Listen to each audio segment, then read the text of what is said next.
बच्चों class 8th की exercise 9.5 कर रहे हैं, जिसका हम देखिए क्लास 8th की हम एक्सरसाइज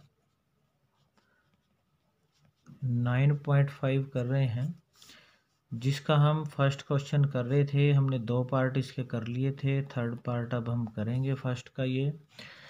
तो क्वेश्चन करने से पहले सबसे पहले जो आपको आइडेंटिटीज़ यानी फॉर्मूले या सर्व समीकरणें जो कराई थी, आपको एक बार याद करा देते हैं कि हमने कौन कौन सी सर्व समीकरणें करी थी। इसको आपने लर्न करना है। एक हमने की थी a प्लस बी का जो स्क्वायर है वो किसके इक्वल होता है, वो किसके बराबर था बच्चों, कि a स्क्वायर प्लस में 2ab और प्लस में बी स्क्वायर। या फिर हम इसको ऐसे भी लिख सकते हैं, पहले चाहे लिख लो a स्क्वायर फिर प्लस बी स्क्वायर और प्लस में 2ab, बाद में भी लिख सकते हैं, इसको कैसे भी लिख सकते हैं। और इसी तरह हमारे पास एक a माइनस बी स्क्वायर की थी, उसमें क्या था, a स्क्वायर फिर प्लस बी स्क्वायर और माइनस के 2ab। यहाँ माइनस था सिर्फ, बाकी प्लस था, तो ये दूसरी थी, ये पहली सर्व समीकरण थी। और एक तीसरी सर्व समीकरण क्या थी हमारे पास, कि अगर कहीं पे ए स्क्वायर माइनस बी स्क्वायर हो तो हम उसको एक बार प्लस में यानी ए प्लस बी और ए माइनस बी ऐसे लिख सकते हैं। और एक आपको सर्व समीकरण कौन सी थी, कि x प्लस ए और x प्लस बी जो है वो किसके इक्वल है, कि एक्स स्क्वायर प्लस में ए प्लस बी ब्रैकेट के साथ x और ए बी। तो ये आपको 4 सर्व समीकरणें थी जो लर्न करनी थी। इन्हीं को आप लर्न करने के बाद ये क्वेश्चन कर पाओगे। तो अब देखिए, सबसे पहले हम जैसे थर्ड पार्ट करेंगे इसका, कि हमने लिखा भी है क्वेश्चन में, निम्नलिखित गुणनफलों में प्रत्येक को प्राप्त करने के लिए उचित सर्व समीकरण का प्रयोग कीजिए। जैसे इसमें थर्ड है कि 2a माइनस 7 और 2a माइनस 7 2 बार ब्रैकेट है, तो इसको सॉल्व करना है।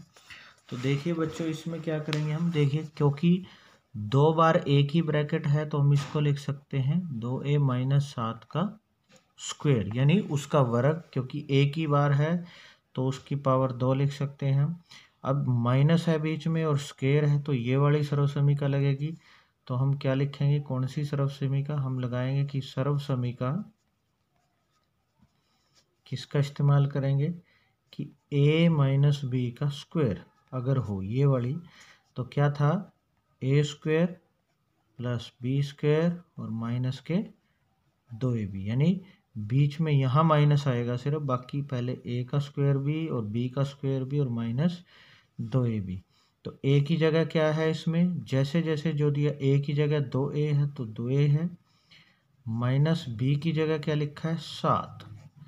बस अब आपको यहाँ से पता लग गया है, जहाँ भी a है तो 2a लिखना है, b की जगह 7, a की जगह क्या लिखना है 2a, तो 2a का स्क्वायर माइनस 2 गुणा में a की जगह क्या लिखना था 2a गुणा में b की जगह क्या लिखना है 7 प्लस b स्क्वायर, b की जगह क्या लिखना है 7 का स्क्वायर। तो फिर अब देखिए क्या होगा, 2 का स्क्वायर क्या होता है, 2 का स्क्वायर मतलब 2 की 2 बार गुणा, 2 दूनी 4 और a का भी स्क्वायर लिखेंगे यानी a की पावर 2 माइनस 2 दूनी 4 और 4 सत्ते 28 और a है साथ में, और प्लस 7 का स्क्वायर यानी 7 की 2 बार गुणा, 7 सत्ती 49। तो ये हमारा इसका आंसर आएगा। फोर्थ पार्ट देखिए, फोर्थ पार्ट है हमारे पास, थोड़ा ध्यान से समझते जाना है बच्चों आपने ये क्वेश्चन, और बार बार प्रैक्टिस करनी है इनकी। 3a माइनस 1/2, फिर है 3a माइनस 1/2, एक ही जैसी चीज़ 2 बार है तो हम इकट्ठा एक ही बार लिख सकते हैं, 3a माइनस 1/2 का क्या है, ये स्क्वायर है। तो वही है माइनस वाली सर्व समीकरण जो ये थी, कि अगर माइनस वाली सर्व समीकरण हो तो हम उसको क्या लिख सकते हैं, कि हम लिखेंगे, हमने इस्तेमाल करी कि सर्वसमीका a माइनस बी का स्क्वायर जो है वो किसके बराबर होगा कि a square plus b square और माइनस 2ab। तो a की जगह क्या है 3a है, माइनस b की जगह क्या है 1/2 है। तो a की जगह, अब ध्यान रखना है बच्चों कि जहां पर भी, ये ध्यान रखना है इस क्वेश्चन में कि a जो था उसकी जगह तो क्या है इसमें 3a है, और जहां भी b है b की जगह क्या लिखना है, ये 1/2 लिखना है, इसको ध्यान रखना है। तो देखिए a की जगह क्या है 3a, तो इसको लिखेंगे 3a का स्क्वायर माइनस 2 गुणा में, इनके बीच में कोई निशान नहीं है तो गुणा लेना है। a की जगह क्या लिखेंगे 3a गुणा b की जगह लिखेंगे 1/2 प्लस बी स्क्वायर, बी की जगह क्या है 1/2 और तो b का स्क्वायर। तो कितना आएगा हमारे पास, 3 का स्क्वायर होता है 3 3 9 a स्क्वायर माइनस 2 से ये 2 कट गया तो 3a को 1 से गुणा करेंगे 3a प्लस 1/2 का स्क्वायर, तो 1 का स्क्वायर 1 और बटे में 2 दूनी 4।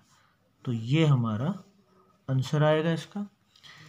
उसके बाद फिफ्थ पार्ट है, देखिए फिफ्थ है बच्चों 1.1 m माइनस 0.4, 1.1 m प्लस 0.4। तो देखिए बच्चों ध्यान से अगर आप देखोगे 1.1 m यहाँ है, यहाँ भी वही है, ये भी 0.4 है, यहाँ भी यही है तो एक जैसे, लेकिन एक ब्रैकेट में माइनस है और दूसरी में प्लस है। तो हमारे पास एक ऐसी सर्वसमीका थी, देखिए देखो यहाँ पे अगर एक में प्लस हो एक में माइनस हो तो हम उसको a square minus b square लिख सकते हैं। तो हम इसमें क्या करेंगे इसको कि हम लिखेंगे कि हमने कौन सी सर्वसमीका का इस्तेमाल करना है कि सर्वसमीका अगर एक में माइनस हो और एक में प्लस हो तो उसको हम a square minus b square के इक्वल लिख सकते हैं। अब a की जगह क्या है इसमें 1.1 m, b की जगह 0.4, a की जगह 1.1 m, b की जगह 0.4। तो a की जगह 1.1 m का स्क्वायर है तो स्क्वायर माइनस b की जगह क्या लिखेंगे 0.4 का स्क्वायर। अब स्क्वायर का मतलब क्या है 2 बार गुणा, तो 1.1 देखो m के स्क्वायर को तो लिखेंगे m का स्क्वायर, 1.1 का स्क्वायर क्या है कि 1.1 को 2 बार गुणा करो, तो 1 एकम 1, 1 एकम 1, फिर 1 से करेंगे 1 और 1 एकम 1, यानी 1 2 1। तो पॉइंट के बाद एक अंक ये, पॉइंट के बाद एक अंक ये, तो 1 और 1 2 अंक छोड़ के यहाँ लगेगा, तो यानी क्या आ जाएगा 1.21 m स्क्वायर माइनस 0.4 का स्क्वायर। देखो 0.4 को 2 बार गुणा करोगे, वैसे तो आपको पता ही लग रहा है 4 चौके 16 लिख देंगे सीधा, और पॉइंट के बाद एक अंक ये एक ये, तो 1 2 अंकों के बाद दशमलव लगेगा तो यहाँ 0 लगा देंगे आगे, तो 0.16। तो ये हमारा आंसर आएगा बच्चों। तो आपने बच्चों ये फिफ्थ पार्ट तक क्वेश्चन कर लेने हैं, अच्छी तरह समझ लेना है और इनको बार बार प्रैक्टिस करनी है, तभी आपके क्वेश्चन समझ में आएंगे, इनको नोट कर लेना है।